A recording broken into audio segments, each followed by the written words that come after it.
friends, Pwalpar here.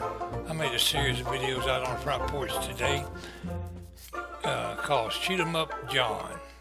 In the process of making these videos, you think I would have been smart enough to stop the wind chimes from clanging. It's very windy out today, so I apologize in advance that you have to listen to a bunch of wind chimes clanging as I talk in this series of videos.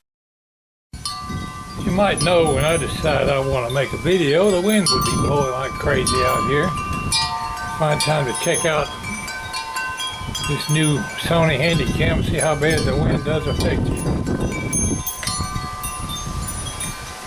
The wind's coming from my back, so maybe it won't affect it too much.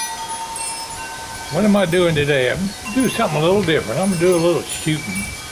Got a target set up over there by the fence line in the woods. Oh, I stepped it off at 22 large steps, approximately 65 feet.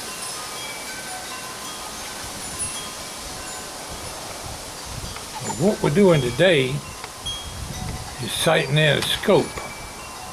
I brought a conglomeration of stuff up here on the porch. But I went to Walmart.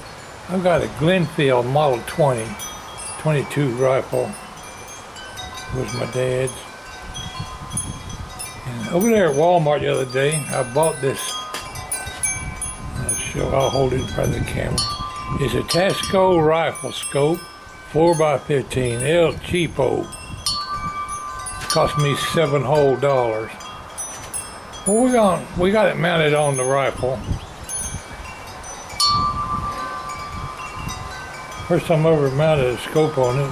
It's got that little small rail on it that you wouldn't think the clamps would hold on there, but they seem to be holding okay on the rifle. Anyway, we're going to do a little sighting in that scope today. But first, I got to construct me a rifle rest. I think I got some of the boards I had left over in the back of my truck from doing working on my trailer project, and laid them up here on the handrail. Got a C-clamp, a couple of small vices.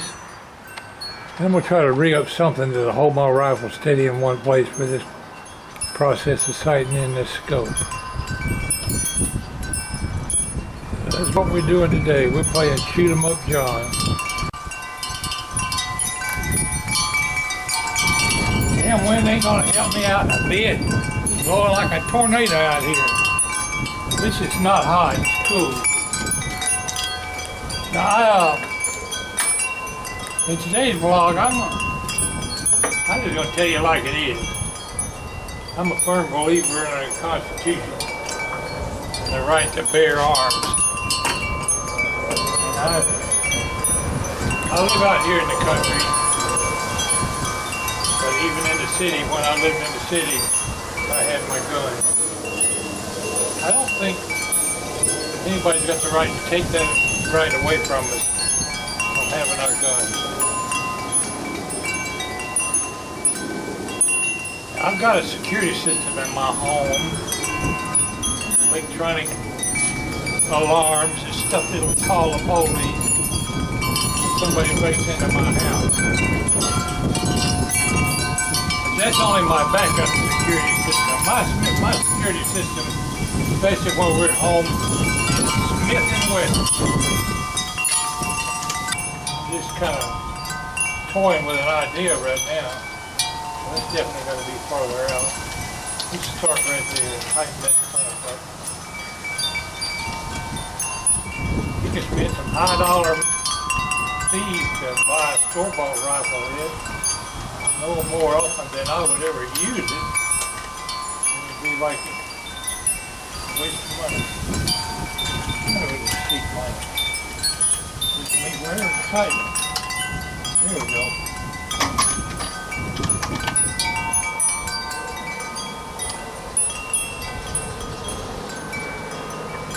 Basically, you just want to hold your rifle. I'm not an expert, but you want to hold it steady. It seems like it might do the job for me. We were living up in Cobb County some years ago. I had worked hard all day and I was sleeping. It was 2 or 3 o'clock in the morning. Wife woke me up and said, somebody's trying to get in the back door. I said, what? Got myself awake. We lived in a mobile home at the time. You couldn't walk down the hallway in that mobile home without the floor squeaking. But I reached and got my 38 and I started down the hallway to the back door where he was trying to get in. And the floor started squeaking. So it alerted him. And he ran. When I got the door open, I was going to greet him properly, invite him in. But he ran like the coward he was. Anyway, I went outside and looked around a little bit. Make sure he was gone. Had my weapon with me. Smith & Wesson 38. Well, I called the police and told them to come on out there. This was in a mobile home park. He came out there and I'd already put my weapon up. Probably a good thing I did. Nowadays, especially over here in Stockbridge, Georgia, the police shot a man here a couple weeks ago on his own property. Being outside with his gun. I don't know how they're going to explain that. They had received a call and they went to the wrong house. Well, he heard somebody rumbling around outside and went outside with his gun. Some cop shot him and claimed they told him to drop his weapon. I know what they did. He shot him again. Claimed they told him that.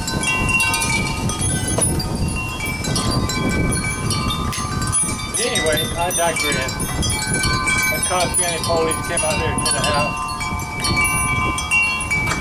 And I told him, I said, I went out with my weapon looking for him. I was going to invite him to come in and stay for a while. Well, if you do shoot him, drag his ass back in the house. Don't leave him out here in the yard.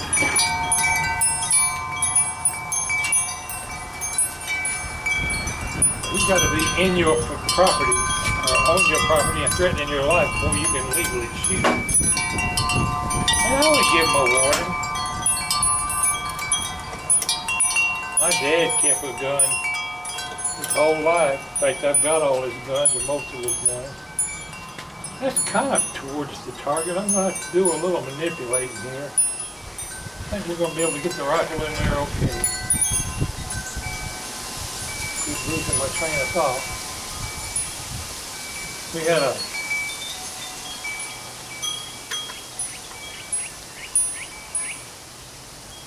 my brother at the time, my stepbrother David, was dating a girl down the street whom he eventually married, and they had children and raised a fine family for them. Somebody was peeking in her, she lived down the street, somebody was peeking in her window at night and she told him about it. He got his 12 gauge and went down there and got in the tree outside their house, unbeknownst to them. They didn't know he was out there. David sat up in that tree and waited for that son of a bitch. Sure enough, 2 or 3 o'clock in the morning, he come trying to get in the window or looking in the window or something. David climbed down out of that tree with his 20 gauge and tried to stop him. Well, he ran and got in his car to drive away. I was sleeping, my bedroom window was open up the street where we lived. I hear this boom, boom. David done shot out the man's back window. He was a little hot-headed at that time anyway. But in his hurry to get away, he went down a dead-end street. He turned around to come back out and I heard David telling the guy, "Don't you move, you son of a bitch. I'll shoot you." Well, my father went outside with his 38 and got the guy, kept him in custody while we waited for the police to come out there. Took the gun away from David, but David was too hot-headed.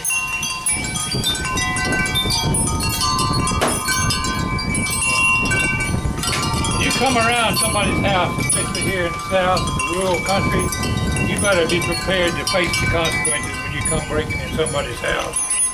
Well, that's enough of that. Let's work on my mount.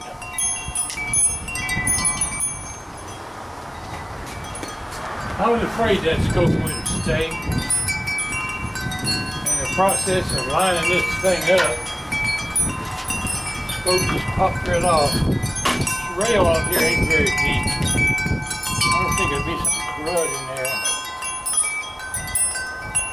I'll have to get a different kind of mount for it. Just scratching to make sure that there's no crud up in here. We'll stick it back on there and try. But as far as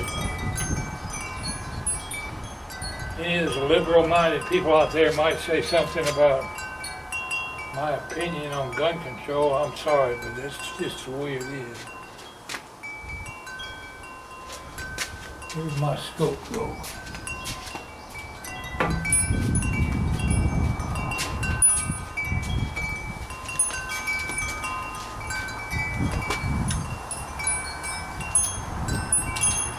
Thought I had this booger ready to go.